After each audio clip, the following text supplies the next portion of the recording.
Good morning, and welcome back to Daily Dhamma, a letter to our children. Today is January 29th, and our reading is Me, Me, Me. Resentment is, I didn't get my way yesterday. Anger is, I'm not getting my way today. Fear is, I won't get my way tomorrow. And that's Stuart Robb. My way is the common element in my unhappiness. The antidote to the screaming memes is humility, putting God and others first. We are not the center of the universe. Other people have problems. Maybe we should give them a hand.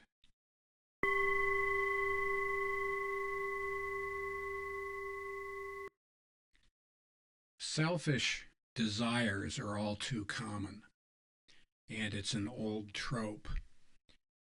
Krishna, in the Bhagavad Gita, chapter 3, Krishna tells Arjuna that the reason we get wrapped around the axle, there are two reasons. One is selfish desires, and the other is anger.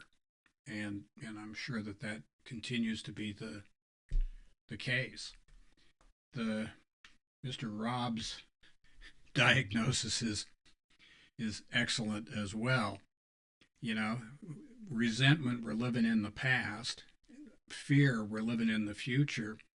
And it pretty much makes it impossible for us to deal with the present.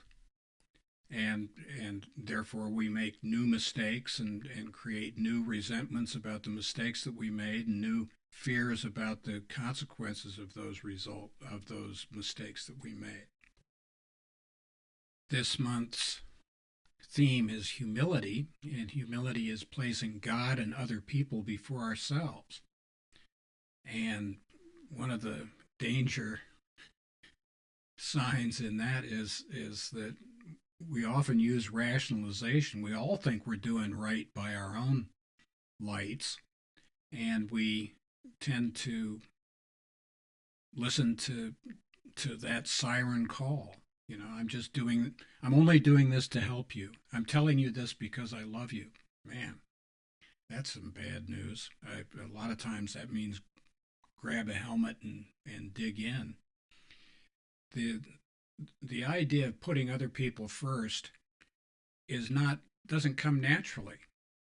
It's not because we're especially greedy or selfish or ill-willed or anything else. It's just we assume, we make an ass of you and me, we assume that our way of doing it is the right way, the best way, and that if everybody would get on board with that, that'd be okay. As a result, we tend to live in the past with our resentments and live in the future with our fears, which leaves us absolutely no time to make good decisions in the present. Heard it said one time that today is a gift. That's why they call it the present. And as corny as that might sound, we're kind of down with that. If we're not living right now, we're not living. How we do anything is how we do everything. And if we're going to do a slapdash job on today, then that's going to spill over into the future, whether we like it or not. Which reminds me of another really good thing, which is also not original. We got to learn how to enjoy life, whether we like it or not. However bad we might think our lot in life is, we need to look for the good and not pay attention to the bad. If we're looking for, because we're going to get what we're looking for one way or the other. So happy trails to you until we meet again.